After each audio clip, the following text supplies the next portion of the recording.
and finally address the problems that America's families have confronted for years.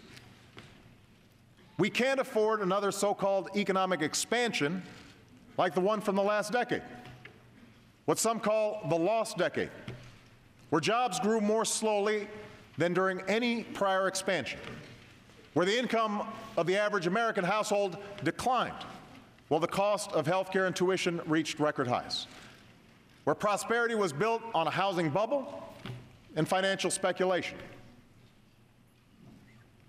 From the day I took office, I've been told that addressing our larger challenges is too ambitious.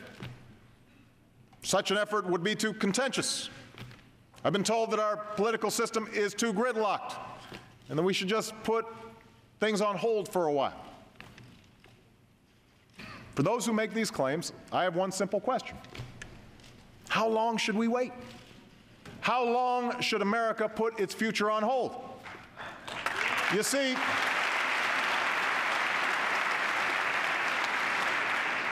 see, Washington has been telling us to wait for decades, even as the problems have grown worse. Meanwhile, China's not waiting to revamp its economy. Germany's not waiting. India's not waiting. These nations they're not standing still. These nations aren't playing for second place. They're putting more emphasis on math and science. They're rebuilding their infrastructure. They're making serious investments in clean energy because they want those jobs. Well, I do not accept second place for the United States of America.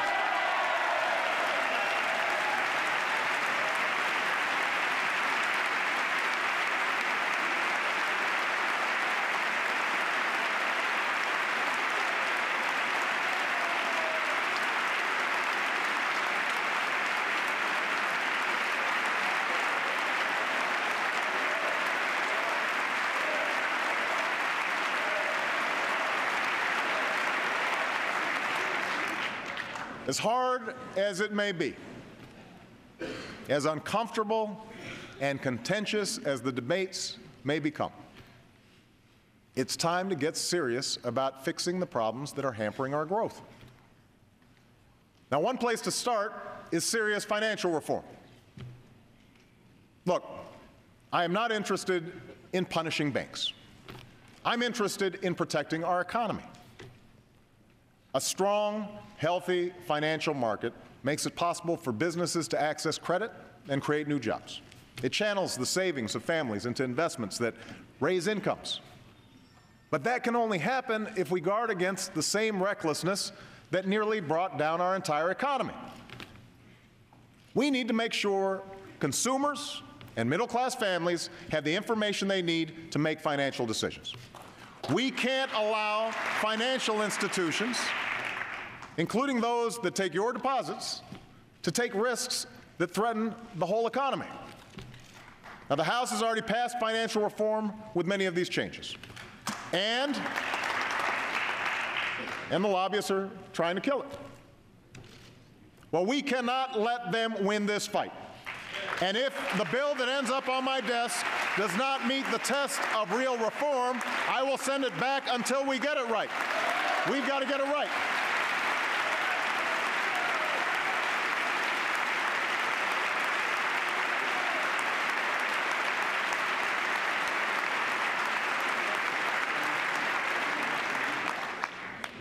Next, we need to encourage American innovation.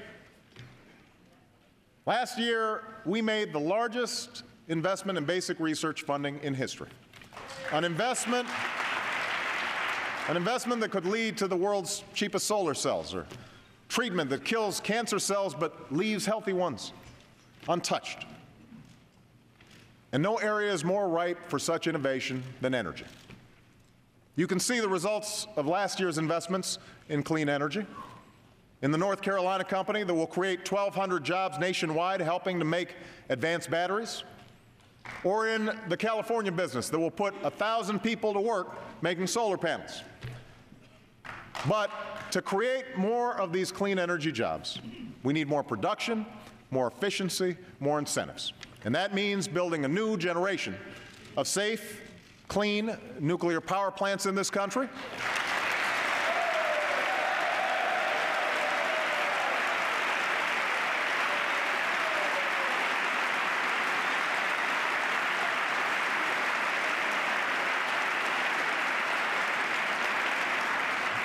It means making tough decisions about opening new offshore areas for oil and gas development.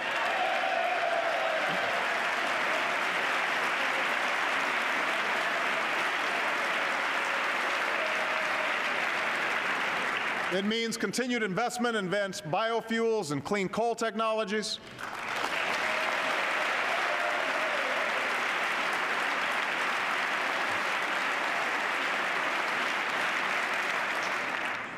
And yes, it means passing a comprehensive energy and climate bill with incentives that will finally make clean energy the profitable kind of energy in America.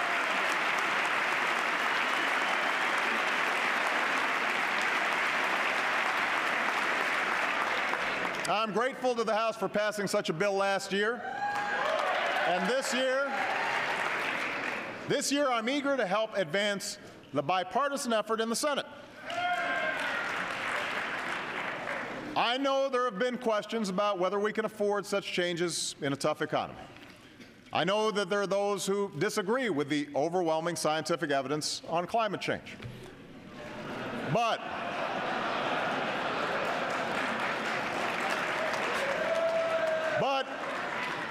here's the thing. Even if you doubt the evidence, providing incentives for energy efficiency and clean energy are the right thing to do for our future, because the nation that leads the clean energy economy will be the nation that leads the global economy, and America must be that nation.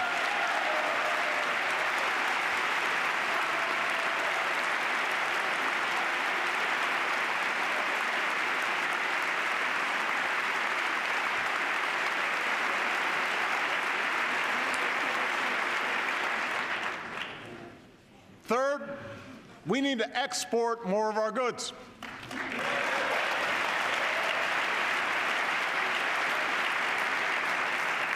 Because the more products we make and sell to other countries, the more jobs we support right here in America. So tonight we set a new goal. We will double our exports over the next 5 years, an increase that will support 2 million jobs in America.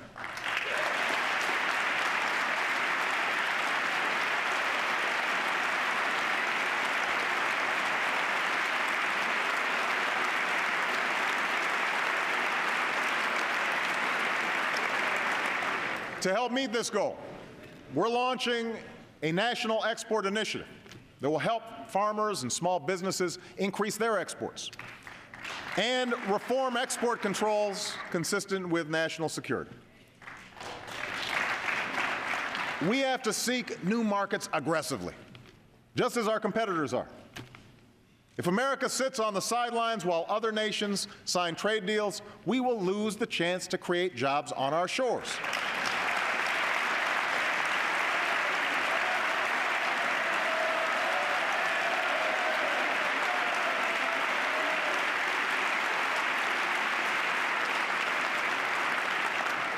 But realizing those benefits also means enforcing those agreements so our trading partners play by the rules.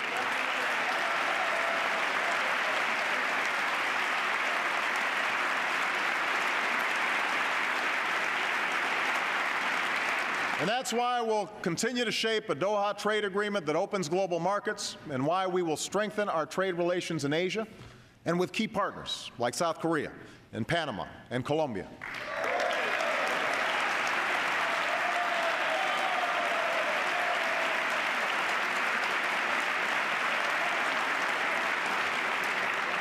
Fourth, we need to invest in the skills and education of our people.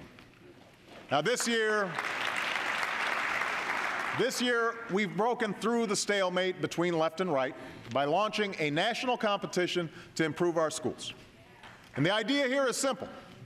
Instead of rewarding failure, we only reward success. Instead of funding the status quo, we only invest in reform. Reform that raises student achievement,